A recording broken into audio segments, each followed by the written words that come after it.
project update. I got a lot to share with you guys this month, so we're gonna get right into it straight away. So we'll start off with the new acquisitions, and I actually technically don't have any for this month, but I have a couple that I accidentally didn't show you guys last month. So we're gonna show those to you now. The first one of them is this Atlas pressurized covered hopper in the Sioux line road name. Picked this up for I think like 12 bucks.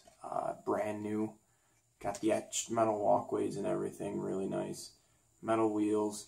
It had the Atlas couplers, but I put scale KDs on there, as you can kind of see.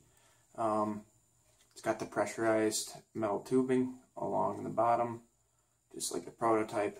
Very nice car, incredible weight to it as well. I was very surprised about that. Second car that is in the new acquisitions, and it's actually the only other new acquisition for this month, is this auto rack. This is a Grand Trunk Western Walthers kit. I purchased this from a friend. He still had it with all the blue panels on it, so I pulled them all off and painted most of them, and then there's a couple in there that I got from him as well that were silver already. So you can kind of tell, but not really, which ones are painted and which ones aren't. The ones that are a little bit darker on the screen are painted, but when you're at a distance, I mean, it's kind of hard to tell anyway. So that worked out well. I'm super excited to have one of these. I really like the Grand Trunk Western auto racks. So that's my second auto rack. I really need to start expanding my auto rack fleet because there's two different trains that carry auto racks over the Southern Tier line, which is what I intend to model. So that was pretty neat to pick those two cars up. I have one other thing that's sort of a new acquisition, but not really. It's sort of both new acquisition and a work in progress as well. So this is a Dash9-40C build that I'm in the middle of doing. You can kind of see it looks a little funky right now. That's because I already had this thing painted once, and I was a huge idiot, and before it was dry I tried to pick it up and I left my fingerprints on it. So I essentially at first tried to strip down just the part that my fingerprints were on and then repaint that, and it didn't go too well because you could kind of see back here was a different shade of black than up here, because this is up here is where the fingerprints were. So I tried to completely strip it after all that, but for some reason all the paint that's up here will not come off now, and I have no idea why, because it's the exact same paint that I used on everything. So I'm not sure why that's happening, but as soon as I'm done filming this project update, it's going to go back into the isopropyl alcohol, and hopefully it'll finish stripping the paint. I don't know, it looks pretty sketchy right now. I'll say that much, that's for sure. So, I mean, with this build, literally what you see here, plus the decals that I bought for it, is all I have. I don't have a chassis yet. I don't have a motor yet. I don't have anything else detail part-wise. What you see here, plus the decals, is what I have. So, this is going to be kind of a slow build, for sure. Especially because I don't even have what I need. So be sure to stay tuned throughout the summer for this build, because it's not going to be finished anytime soon, I can tell you that much. I'm kind of just waiting for the right deal to come along to pick up either a Athearn RTR chassis or a Kato chassis. Hopefully it'll fit on a Kato chassis. I have a Frankenstein Dash9 already that's Kato chassis and a Athearn shell. It's number 9746 if you look at it in my other videos. But I have that Frankenstein locomotive already. So the Dash9 wide cab fits on a Kato shell. We'll see if the regular cab will. The length is definitely right. I have I can't find it, but I have an old blue box Dash9 chassis that I set this down on just to make sure the measurements were right. So I know the amount of space that I put in between the cab and the rest of the shell here is the proper amount of space. The challenge really is going to be for me trying to find the handrails and everything else to go along with it, because I've never really custom made handrails before, so that'll be an interesting task. So now that we're into the works in progress, we'll give you a little bit of an update on the GP40-2. Again, I'm still waiting for somebody to comment the right number for this thing. I've gotten a couple of submissions, not enough to really call it a contest. So again, for this month, I'll continue to say it again, for those of you who may have not watched last month. What I want you to do is go on railroadpicturesarchives.net, look up the GP40-2s that are on Norfolk Southern's roster. You can do this on ns-9.com as well, and just suggest a GP40-2 number to me. And you know, if I find one I like, I will put it on this locomotive. But one thing that is updated from last month is I actually do have the number boards on it. They are just simply now waiting for numbers. So as soon as I find one that I like, or somebody submits one that I like, that'll definitely be getting done. So continuing on with works in progress, a couple of cars that I showed you guys, it was a couple of months ago now, and I think it was February's that I picked these up. The first one is this DM&E covered hopper.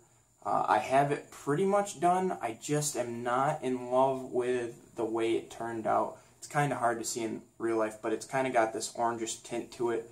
So the only thing I really have left to do is to put another coat of a white color to it, just to fade it down a little bit more and get rid of some of the orange color that's on it.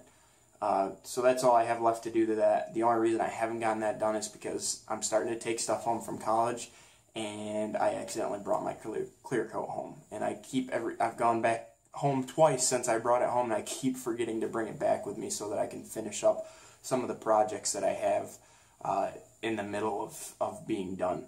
So there's that one. And then the next one is the Seattle and North Coast boxcar here. This one is pretty far along. Again, the problem is that I cannot finish it. I can't finish weathering it because it's supposed to have a whole ton of rust on each of these doors. You can see the graffitis on there. It's patched and everything. CIC. You're on my front-facing camera on my phone, so it's backwards to you, but I promise you I'm not an idiot. It's on there the right way. So yeah, I mean, all the decals that I need are on it, all the graffitis on it, and everything like that. I just need that clear coat so that I can protect the decals and everything before I start putting all the dirt and grime on. It's faded down and everything. It's not a stock car by any means. But I still need that clear coat in order to finish it up. So the only other work in progress is actually a locomotive that's not mine. My friend Josh, who you know, I mention in this vlog all the time, sent me another locomotive to work on for him. This is another Athearn RTR-9. This is currently an OLS-9, Operation Lifesaver. What I'm doing for him is I'm going to remove all the decals and put it in old NS. I'm also renumbering it. I forget the number he wants off the top of my head. And then I'm also doing the headlight relocation because, as many of you may know, the headlight is down here on the nose of the Athearn RTRs, and for Norfolk Southern locomotives, it's prototypically up top above the windshield. So I'll be doing that for him, and actually I'll probably get that done tonight. But anyway, that's it for works in progress, and then just 2 more things, and then we're going to call this a video. These are the 2 finished projects that I have done. I showed you this car initially at the same time I showed you the box car and the DM&E covered hopper. I bought them all 3 at the same time. This one is actually done. Weathered up, reflective stripes. It turned out very, very well. I'm super happy with the way this turned out. Probably the best car I think I've ever done in my entire life. I would argue that for sure. And then that's the inside of it as well. I weathered the inside of it, faded it down, did all the wheel sets and everything as well. Turned out incredibly well, if you ask me. And then the final one that I finally got done, because I've had this thing forever, it seems, and it's been in an incomplete state, is I finally got this ATGX patched DNH covered hopper done. Now, I know you're probably looking at this thing and saying, what the heck, that looks like a kid scribbled on all of that patch and everything. If you look this thing up, that's actually how it looks in real life. Like a kid's just, took a paintbrush and patched out the DNH numbers and everything. So that's finally done. Super happy with the way that turned out. Like I said, part of the reason why it is so intriguing of a freight car is because it looks like a child did it. So I've replicated that the best I can. So super happy to have that done. And I think that's about all for this month. I don't really have any news on the possibility of a new layout yet. I'll be graduating in 2 weeks. Still trying to find a job. It's not going too well so far, but got a couple other opportunities that I'm hoping pay off, and we'll see what happens with that. That's going to be make or break for a prospective layout and everything, as to how much I'm making. Other than that, I think that's it for this video, guys. So if you're still watching, if you hung around for the whole thing, I certainly appreciate it. Thanks for watching, guys. If you're new to the channel, again, subscribe. Love to have some more viewers. Certainly appreciated. And we'll see you again next month for the first project update after I'm a college graduate. Have a good one, guys.